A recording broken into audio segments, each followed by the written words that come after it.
మంగేష్ బాబాయ్కి వైద్యం కూడా అవుతుంది, అలాగే ఆయన ఫారం కూడా నింపేసొస్తారు.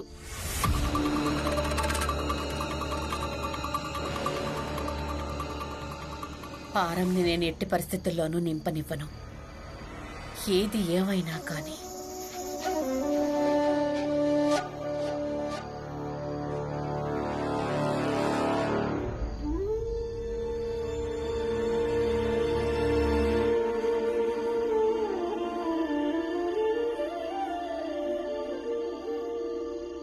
ఇప్పుడు ఇతనికి ఎలాంటి ప్రమాదం లేదు. ఇతని ఆరోగ్యం చాలా మెరుగైంది. బాగుంది. అక్కడ ఇంట్లో భూకంపం వచ్చేసింది. ఈ మంగేష్ పరిస్థితి గంభీరంగా ఉందని, కానీ ఇక్కడ డాక్టర్ గారేమో అంతా బానే ఉందని చెప్తున్నాడు. అంటే మీరింటి నుంచి హాస్పిటల్కి ఇది చెప్పడానికి వచ్చారా? చూడండి హితేష్ గారు, మీరు ఇతరుల మీద కంటే ఎక్కువ మీ మీద అలాగే మీ దుకాణం మీద దృష్టి పెడితే చాలా బాగుంటుంది. డాక్టర్ గారు, మేము అతన్ని తీసుకెళ్ళొచ్చా? అలాగే, తప్పకుండా. కానీ ఆయన ఆరోగ్యం జాగ్రత్తగా చూసుకోండి. అలాగే. ఫోన్లే, మంచిదైంది. మంగేష్కు త్వరగా నయమైపోయింది. ఇక మనం ఇంటికి వెళ్ళొచ్చు. అయితే స్టేషన్కి పదండి.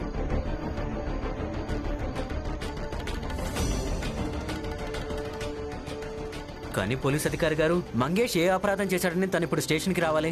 తను పారిపోయిన అపరాధి, స్టేషన్కు తీసుకెళ్ళక తప్పదు.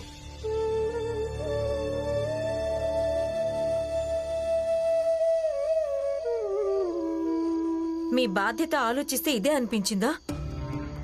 ఇతనితో పాటు నరోత్తం జోషిని కూడా అరెస్ట్ చేయండి.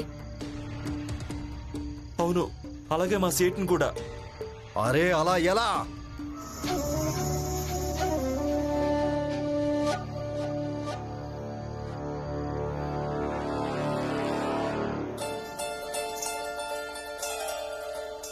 మీరందరూ పెద్ద మూర్ఖులు. మేము పెద్ద జాతి వాళ్ళం, అంటే శక్తివంతులం. మా మీద చేయి వేయడానికి ముందు పోలీసులు కూడా 10 సార్లు ఆలోచించుకుంటారు. కొంపదీసి మా పెద్ద జాతి వాళ్ళు వీళ్ళ స్టేషన్ని ఇంకెక్కడైనా పెడతామేమోనని. ఏమంటారు ఇన్స్పెక్టర్ గారు? చూడండి ఇన్స్పెక్టర్ గారు, ప్రస్తుతం మంగేష్ విశ్రాంతి తీసుకోవడం అవసరం. మీరు తనని స్టేషన్కి తీసుకెళ్లాలనుకుంటే తీసుకెళ్ళండి, కానీ ఇప్పుడు మాత్రం తీసుకెళ్ళకండి. చట్టం తన మనతని చేసుకోకుండా అడ్డుపడిన నేరం కింద నేను నిన్ను కూడా స్టేషన్కి తీసుకెళ్లగలను. అందుకే నోరు మూసుకొని ఉండు. నేను స్టేషన్కి వెళ్తాను.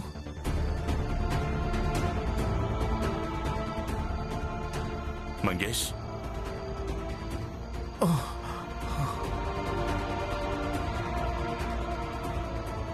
నేనంత బలహీనుడిని కాదు. వీళ్ళందరికీ భయపడటానికి ఎవరు ఎన్ని ప్రయత్నాలు చేసినా సరే నేను చనిపోయేవాడిని కాదు. మీరే చూస్తూ ఉండండి. అయ్యో బాబాయ్, ఏం చేస్తున్నారు? ఇదే సరే. ఆనంద్,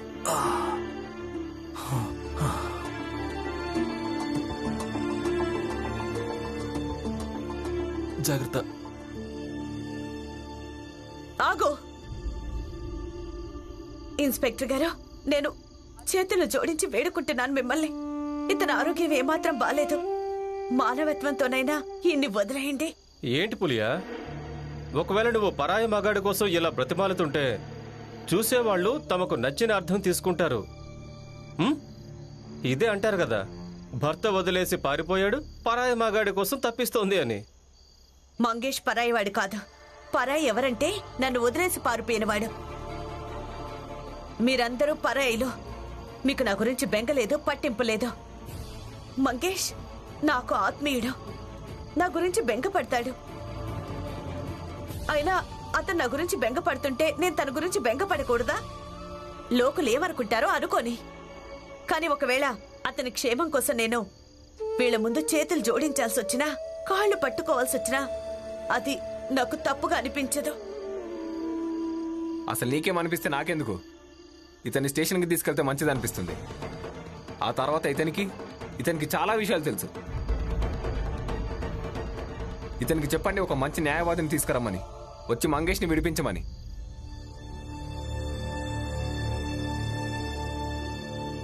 మీరు తనని తీసుకుని వెళ్ళండి.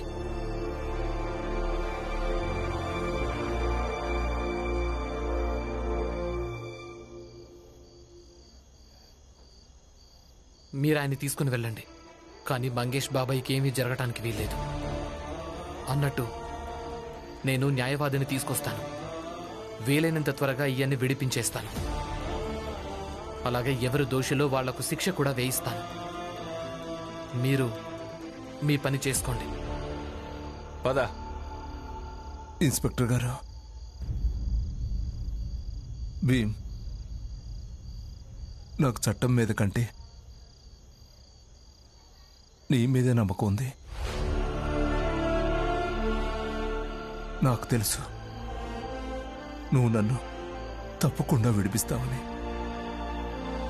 పదండి ఇన్స్పెక్టర్ గారు.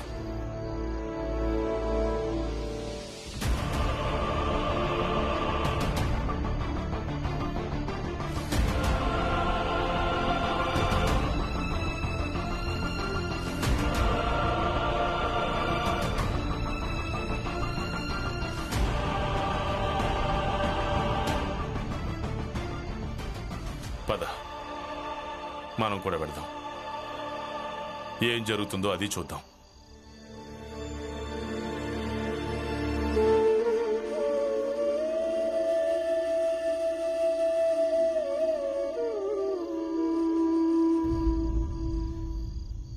ఆగండి, మీతో కొంచెం మాట్లాడాలి. సరే చెప్పు, ఏం మాట్లాడాలి? మీరు ఇదే చట్టాన్ని అంతగా సమర్థిస్తుంటారు కదా, ఇదే చట్టం మీద నమ్మకంతో ఎప్పుడు ఆత్మవిశ్వాసంతో నిండి ఉంటారు. అవును, ఏమన్నారు? చట్టం రక్షణ కల్పిస్తుందా? తనకి దొరికిన రక్షణ ఇదేనా? చెప్పండి, ఇదేనా రక్షణ కల్పించడం? అంతేకాదు, మంగేష్ బాబాయే చెప్పారు, ఆయన చట్టం మీద కంటే ఎక్కువ మీ మీదే నమ్మకం ఉందని. మీరు ఏ చట్టాన్నైతే నమ్ముతారో అది ఎంతో బలహీనమైంది. దానికంటే ఎక్కువగా ఒక వ్యక్తిని నమ్మొచ్చు తెలుసా?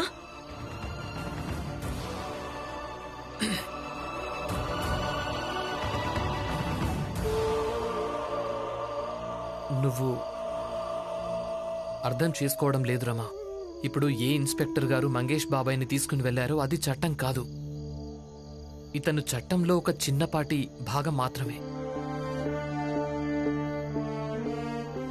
అలాగే నేను ఒప్పుకుంటున్నాను, నువ్వు ఏ చట్టం రూపాన్ని చూస్తున్నావో దానికి నీ ఈ కోపం సమంజసమైందే. కానీ నువ్వు ఎప్పుడైతే చట్టం అసలైన రూపాన్ని చూస్తావో అప్పుడు నీ ఈ కోపం ఉండదు. అందుకే నేను చట్టం మీద ఏ నమ్మకాన్ని పెట్టుకుంటానో నువ్వు పెట్టుకో. మీరు ఏ రూపం గురించి మాట్లాడుతున్నారు? ఏ రూపం గురించి? అది చిన్న జాతి పేరున మన ఇంటికొచ్చి ప్రతిరోజు సోదాలు చేస్తుంటారుగా. మర్చిపోయారా? మీ కాలేజీకి ఏ పోలీసులు వచ్చారో అదే పోలీసుల కారణంగా మిమ్మల్ని కాలేజీలోంచి తీసేశారు. అదేనా అసలు రూపం? భీమరావు, కాలేజీలోకి పోలీసులు రప్పించడం తప్పు. అలాగే పోలీసులను నువ్వే రమ్మన్నావు అన్నది అబద్ధం కాదు. అందుకే దీన్ని కాలేజీలోంచి 15 రోజుల పాటు సస్పెండ్ చేయడం జరుగుతోంది. లేక మీ మీద అబద్ధపు ఆరోపణ చేసి మిమ్మల్ని పోలీసులు పట్టుకొని తీసుకెళ్లారుగా, వాళ్ళు కూడా చట్టం అధికారులే. అదే అసలు రూపమా? ఇతను విప్లవకారుల గూఢచారి, ఇతను అరెస్ట్ చేయండి. చెప్పండి, ఏ రూపాన్ని చూడాలి? ఇంకొక విషయం, ఆనంద్ బావ ఒకవేళ వాళ్ళ సేట్తో చట్టం గురించి మాట్లాడుంటే మంగేష్ బాబాయ్ ఈరోజు చనిపోయి ఉండేవాడు. ఆయన చేసింది సరైందే, కానీ మీ పద్ధతి ఈ రోజు నుంచి, ఇప్పటి నుంచే నాకు తప్పనిపిస్తోంది.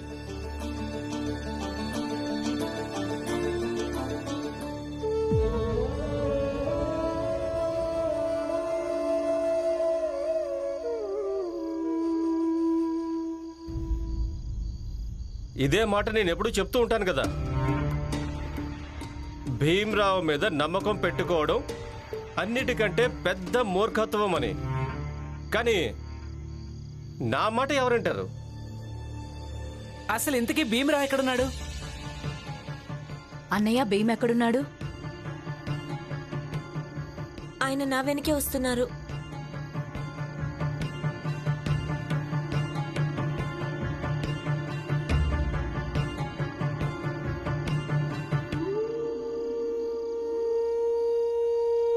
నేను ఇప్పుడే వస్తాను.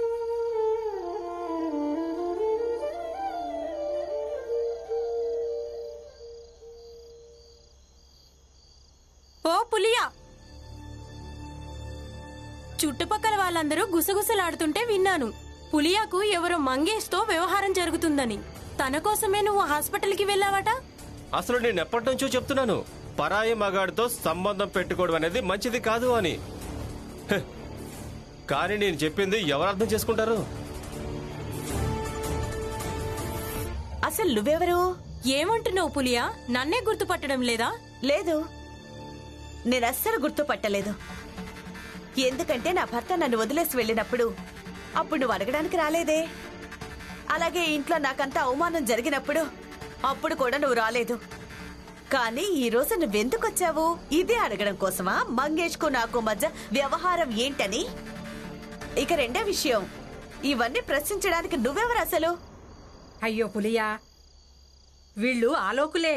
పక్కింట్లో ఎప్పుడైనా లడ్డూలు చేశారనుకో, రోజుకి 4 సార్లు చక్కర్లు కొడతారు. 3-4 లడ్డూలు ఎక్కువగా దొరుకుతాయని. ఇక అదే పక్కింటి వాళ్ళు వీళ్ళింటికి సహాయం అడిగటానికి వెళ్లారనుకో, వీళ్ళు తమ ఇంట్లో పిల్లలతో చెప్పిస్తారు, అమ్మా ఇంకా నాన్న ఇంట్లో లేరని. అయ్యో, అందరూ మాట్లాడుకుంటున్నారని నేనొచ్చి అడిగానంతే. లేదంటే నాకెందుకు? నీకు ఎవరితో ఏ వ్యవహారం సాగుతుందో. అయితే నీకేం సంబంధం లేదు కదా, ఇక వెళ్ళిపోయి ఇక్కడి నుంచి. ఇక నుంచి రోజు ఇక్కడికి జనాలు వస్తారు, ఇక ఇలాగే ప్రశ్నలు అడుగుతారు.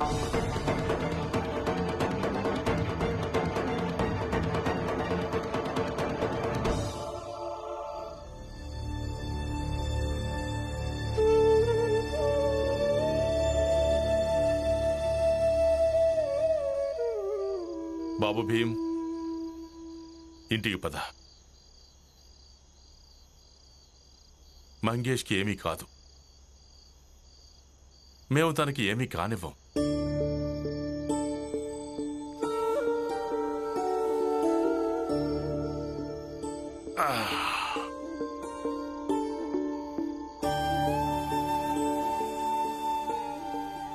చూడు బాబు, ఇది కష్టమని నాకు తెలుసు. కానీ ఇలాంటి కష్టాలు నువ్వు చిన్నప్పటి నుంచి అనుభవిస్తూనే ఉన్నావు. ఇక ఈ కష్టాన్ని కూడా మనం దాటిపోతాం.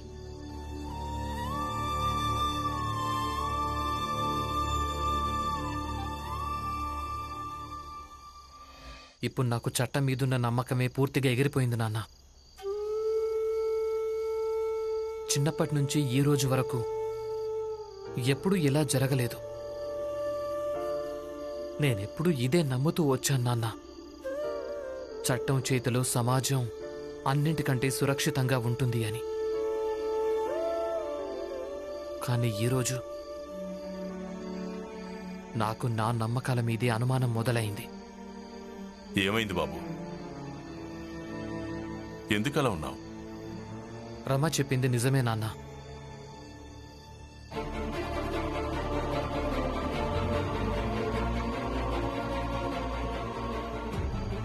మంగేష్ బాబాయ్ నా ఇన్స్పెక్టర్ స్టేషన్కి తీసుకెళ్లేదు. పెద్ద జాతి వల్ల ఆయన ఎక్కడో కొట్టిపడేశారు.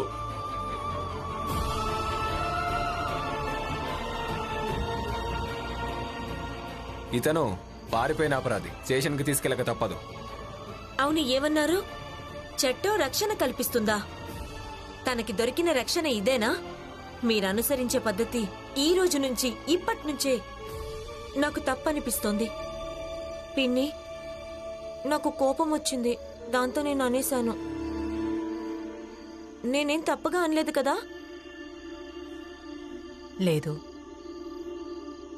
నీకేది సరైందనిపించిందో అదే నువ్వు చెప్పావు. కానీ నువ్వు భీమును అక్కడే వదిలేసి వచ్చావు. అదే నువ్వు చేసిన తప్పు. భీమ్ను నువ్వు నీతో పాటు ఇంటికి తీసుకురావాల్సింది. చూడు, ఇది నేను నీకెందుకు చెప్తున్నానంటే, ఎందుకంటే నేను చెప్పే ఈ మాట ఎప్పుడూ గుర్తుపెట్టుకో.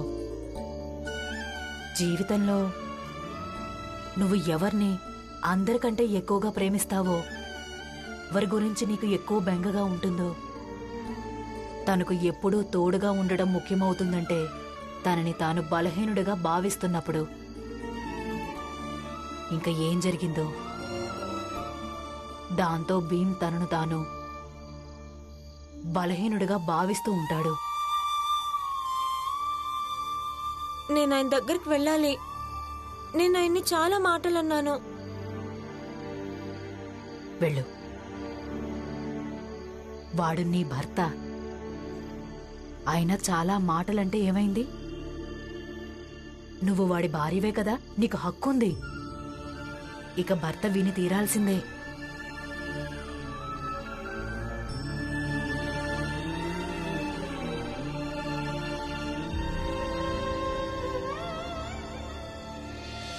చూడు బాబు, నేను నీకు కథ వినిపిస్తాను. ఒక గ్రామం ఉండేది. ఆ గ్రామంలో చాలా కాలంగా వర్షమే పడలేదు. తరువాత ఒక బాబా గ్రామస్తులకు ఏం చెప్పాడంటే, యజ్ఞం చెయ్యండి, వర్షం పడుతుంది అని. ఆ తర్వాత ఒకరోజు గ్రామస్తులందరూ యజ్ఞం చేయడానికి గుమిగూడారు. కానీ అదే యజ్ఞానికి ఒక చిన్న బాబు గొడుగు తీసుకుని వచ్చాడు. అందరూ ఆ బాబును అడిగారు, నువ్వు గొడుగెందుకు తీసుకొచ్చావు అని. అప్పుడు ఆ బాబు ఏం చెప్పాడంటే, మీరందరూ కూడా గొడుగు తీసుకురావడం మంచిది, ఎందుకంటే యజ్ఞం చేయడానికి ముందు యజ్ఞఫలం మీద నమ్మకం కూడా ఉండటం మంచిది. నాకు నమ్మకం ఉంది వర్షం పడుతుందని, అందుకే నేను గొడుగు తీసుకొచ్చానన్నాడు. అంటే ఆ యజ్ఞం చేయటం వల్ల నిజంగానే వర్షం పడిందా? విషయం అది కాదు. వర్షం పడిందా లేదా అని కాదు. విషయం ఆ బాబు నమ్మకం గురించి.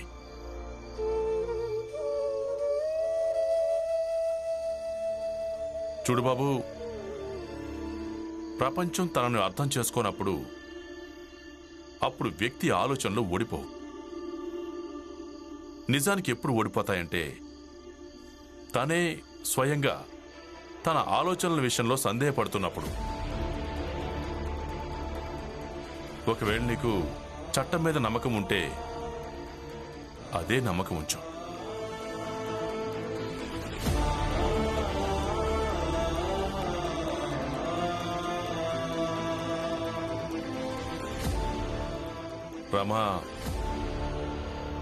రమ నీకంటే చిన్నది. చాలా విషయాలు తను అర్థం చేసుకోలేదు. కానీ నువ్వు అర్థం చేసుకోగలవు కదా.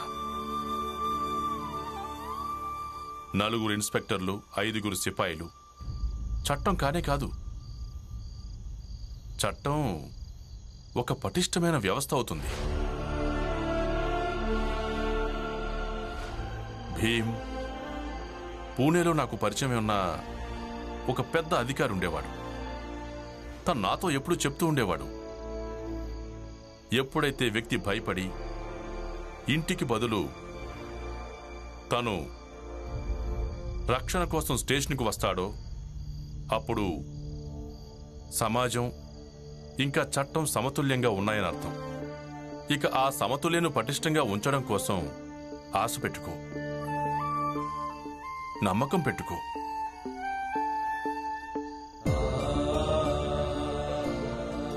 భీమ్, చూడు, నీ భార్యకు బంధాల విషయంలో చాలా పట్టింపు ఉంది. అటు చూడు, నిన్ను బతిమాలడానికి వచ్చింది. వెళ్ళు బాబు, తనతో మాట్లాడు. వెళ్ళు.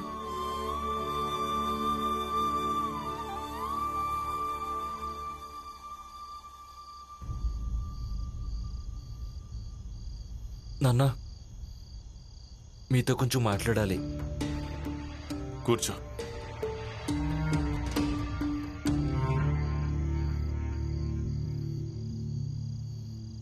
మీరింటికెందుకు రాలేదు? ఊరికే ఏదో ఆలోచిస్తున్నానంతే. ఆలోచిస్తున్నారా?